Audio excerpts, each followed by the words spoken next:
बिस्मिल्लाहिर्रहमानिर्रहीम। अस्सलाम वालेकुम नाज़रीन, आप देख रहे हैं मुदस्सिर स्पीक्स और उम्मीद है कि आप सब खैरियत से होंगे। एक दफ़ा फिर बात करेंगे ज़ारा कत्ल केस के हवाले से। और नवीद जो कि इस केस का मरकज़ी मुलजिम है, उसने अब ऐसे कुछ राज फाश किए हैं जिसने सुगरा और यास्मीन की ज़िंदगी को एक तरह से ख़त्म करके रख देना इन इंकशाफात ने। और ये जो चालाकी की जा रही थी सुगरा की जानब से, और उसको जो है वो इनके मामला सुलह सफाई की जानब जा रहे थे,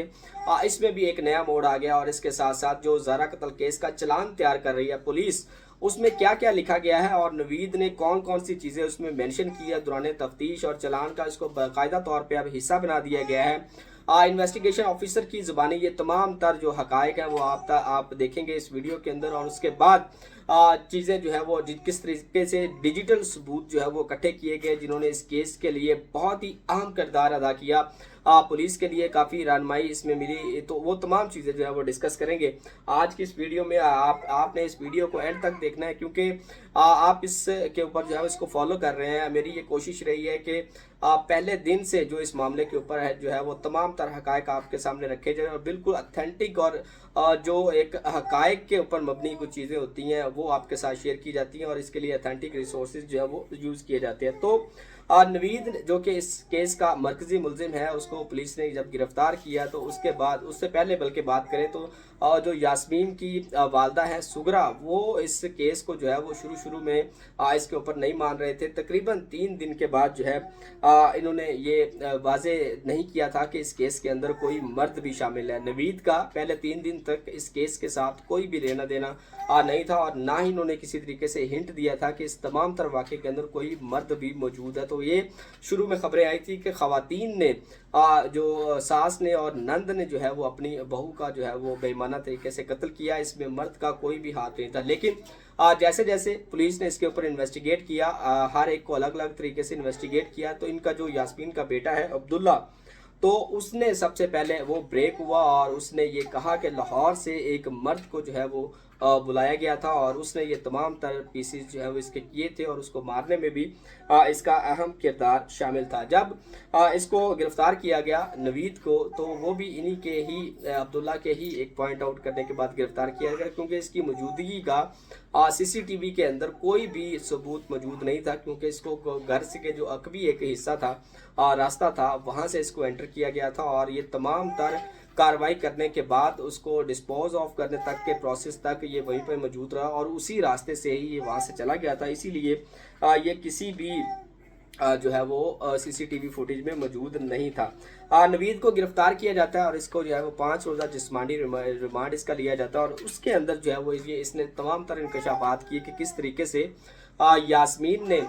इस कत्ल के लिए उसको मजबूर किया। वो ज़ारा को मारना नहीं चाहता था। ये नवीद ने बाकायदा तौर पे अब चलान के लिए जो इसके रिमार्क्स लिखे गए हैं उसके अंदर इस बात का इंकशाफ किया है कि वो इसको मारने के लिए नहीं आया था। यास्मीन ने और सुगरा ने इसको जो है वो मजबूर किया था, इसको पैसों का लालच दिया था, और ये काम करने के बाद 3 महीनों के अंदर अंदर उसको जो है वो इटली भेजने का वादा किया गया था, क्योंकि इनको लगता था कि इसको मारने के बाद ये आसानी से जो है वो फरार हो जाएंगे, या किसी भी बात का इसको पता नहीं चलेगा। इस कत्ल का जो इन्होंने तरीका अपनाया उससे भी इनको ये कभी एक माइंड सेट इनका बना हुआ था कि वो कोई शनाख्त नहीं होगी, टुकड़े जो है अलग अलग जगह पे फेंके गए थे, तो इनको ये पूरा यकीन था कि वो इस केस से जो है वो निकल जाएंगे। लेकिन कुदरत को कुछ और ही मंजूर था, और जो कहते हैं कि नाक खून है वो किसी भी सूरत जो है वो छुपता नहीं है, वो खून अपना आप जो है वो दिखा के रहता है। तो यही हुआ। इन्होंने ये जब इसको इन्वेस्टिगेट किया गया तो इसने तमाम तर चीज़ें जो है वो बताई कि यास्मीन ने इसको पैसे दिए, इसको झांसा दिया, इसको अपने घर बुलाया, कई कई दिन वहाँ पे इसको रखा, इसको खिलाया पिलाया, इसको जो है वो आने जाने का किराया तक दिया जाता है, इसको जैस कैश के अंदर जो है वो पैसे भेजे जाते रहे, और इस केस के लिए इसको जो है वो एक ज़हनी तौर पे इसको तैयार किया जाता रहा। लेकिन इसने अब ये भी खबरें सामने आ रही थी, तो ये नवीद के अंदर भी ये बात इसको समझ में आई कि हो सकता है कि कल को इनकी जो है वो सुलह सफाई हो जाती है तो नवीद का कोई भी पुरसाने हाल नहीं होगा, कोई उसको नहीं पूछेगा। लिहाजा उसने ये तमाम तर चीज़ें जो है वो इन्वेस्टिगेशन सेल को जो है वो बता दी हैं, और ये तमाम चीज़ें जो है वो एक जो इन्वेस्टिगेशन के ऑफिसर हैं उनके के ज़रिए ये तमाम तर इंफॉर्मेशन जो है वो आप तक दी जा रही है। अब ये है कि उसने ये कहा है कि सुगरा ने इसको जो है वो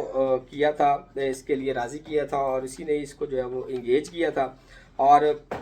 یہ ہے کہ اس نے تمام جو بھی اس کیس کے اندر جو ملزمان ہیں، جس طرح سے نوید نے اپنا کردار جو ہے وہ مانا ہے، اسی طرح سے عبداللہ نے بھی اپنا کردار جو ہے وہ اس قتل کے اندر جو ہے وہ مانا ہے کہ اس نے اپنی نانی کے ساتھ اس باڈی کو ڈسپوز آف کرنے کے لیے وہاں پہ گئے تھے اور انہوں نے بائک کا استعمال کیا تھا۔ یہ تمام تر چیزیں جو ہیں وہ اب اس چلان کا جو ہے وہ حصہ بنا دی گئی ہیں۔ جس طریقے سے انہوں نے ٹوکا، چھری اور یہ تمام چیزیں جو ہے وہ لی تھی، وہ بھی اس نے بتا دیا ہے کہ یاسمین اور سغرا کو ساتھ لے جا کر ہی انہوں نے یہ تمام چیزیں خریدی تھی۔ یہ بھی اس کا جو ہے وہ ایک حصہ بنا دیا گیا ہے چلان کا۔ اس کے علاوہ جو ہے وہ اس کو گھر کے پچھلے حصے سے انٹر کیا گیا تھا، یہ بھی اس نے بتایا ہے، اس کو بھی چلان کا جو ہے وہ حصہ بنا دیا گیا ہے۔ تو یہ تمام چیزیں جو ہیں وہ اب پولیس نے چلان کے اندر لکھ دی گئی ہیں۔ اب کچھ ہی چیزیں ہیں جس میں ڈی این اے کا ٹیسٹ ہے، فرینسک رپورٹس بھی آ گئی ہیں، وہ بھی چلان کے ساتھ جو ہے وہ لگ چکی ہیں، اس سے بھی اس کو تھوڑا سا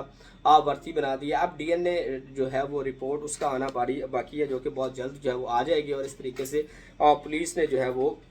اب ان کو اس کام کے لیے جو ہے وہ بڑا ہی زبردست کام کرتے ہوئے اس چلان کو تو تیار کر لیا ہے۔ اب دیکھنا یہ ہے کہ یہ کس طریقے سے اس کیس کے اوپر یہ پروسیکیوشن دیکھتی ہے، اور پروسیکیوشن کے بعد یہ کیس جو ہے وہ عدالت میں جاتا ہے، ٹرائل شروع ہوتا ہے، اور اس کے بعد ان کی جو ہے وہ سزائیں متعین کی جائیں گی کہ ان کو کس طریقے سے سزائیں دی جائیں گی۔ اگر ہم اس میں ڈیجیٹل ثبوتوں کی بات کریں تو پولیس کے مطابق انہوں نے جو ہے وہ سب سے پہلے باڈی کو ریکور کیا، اور اس کے بعد جو ہے اس کے فرینسک کروائے گئے۔ اس کے علاوہ ان کے جو جتنے بھی ضروری شواہد تھے وہاں سے اکٹھے کیے گئے۔ تقریباً جو ہے وہ کہا یہ جاتا ہے کہ 60 گھنٹے کی جو سی سی ٹی وی فوٹیج ہے اس کو انالائز کیا گیا، اس کو دیکھا گیا، اور وہاں سے ان کی جو مشکوک حرکات تھی ان کے اوپر جو سب سے انیشیل ایک پوائنٹ بنا تھا، اسی سی سی ٹی وی کے اندر جو ہے وہ پولیس نے بڑا زبردست کام کیا تھا، اور اسی سی سی ٹی وی کی وجہ سے ان تمام کو جو ہے وہ شک کی بنا پہ گرفتار کیا جاتا ہے، ان کو جو ہے انویسٹیگیٹ کیا جاتا ہے، اور یہ لوگ جو ہے وہ بریک ہوتے ہیں اور ان کو جو ہے وہ گرفتار کیا جاتا ہے۔ اس کے علاوہ فنگر پرنٹس جو وہاں پہ جو موجود تھے وہ بھی لیے گئے واش روم کے اندر، جو کہ کلین رکھا گیا تھا، جس کے اوپر زارا کو لٹا کے اس کے ٹکڑے کیے گئے تھے، اس کو بھی ریکور کیا، اور اس کے ساتھ ساتھ جو ہے سی ڈی آر جو ہے وہ بھی ریکور کیا گیا۔ سی ڈی آر سے تمام تر ان کی جو کنورسیشن تھی، کن کن لوگوں سے باتیں ہوئی، نوید کی اور یاسمین کی جو خاص طور پہ باتیں تھیں وہ بھی سامنے آئیں، کتنی لمبی کالز کی گئی وہ بھی جو ہے وہ تفصیلات سامنے آئی، اس کو بھی اس کیس کا حصہ بنایا گیا، جس کے اوپر اس کیس کے جو ہے وہ چلان کو تیار کیا جا رہا۔ تو یہ تمام چیزیں جو ہیں، اس کے علاوہ وہ جو مرکزی ملزمان ہیں ان کے جو بیانات ہیں ان کو بھی اب اس چلان کا حصہ بنا دیا گیا ہے۔ اب دیکھنا یہ ہے کہ اس کے اوپر کس طرح سے مزید جو ہے وہ کام ہوتا ہے، اور اس کیس سے نوید کے جو انکشافات ہیں، جو کہ اس کا ایک طرح سے کہہ لیں کہ اعتراف جرم ہے، اس سے اس کیس کو کتنا فائدہ ہوتا ہے، اور اس سے سغرا اور یاسمین کو کتنا نقصان ہوتا ہے، یہ ابھی دیکھنا باقی ہے۔ اسی کیس کے حوالے سے اس کے ساتھ جڑے رہیں گے، جو بھی تفصیلات جو ہے وہ سامنے آئیں گی وہ آپ کے ساتھ شیئر کریں گے اسی چینل کے اوپر، اور اس میں اور بھی بہت ساری چیزیں جو ہے وہ ابھی آنا باقی ہیں۔ ڈی این اے رپورٹس بہت جلد آ جائے گی، اس کا بھی آپ کے ساتھ جو ہے وہ تفصیلات شیئر کی جائے گی۔ تب تک کے لیے اپنا خیال رکھیے گا۔ اللہ حافظ۔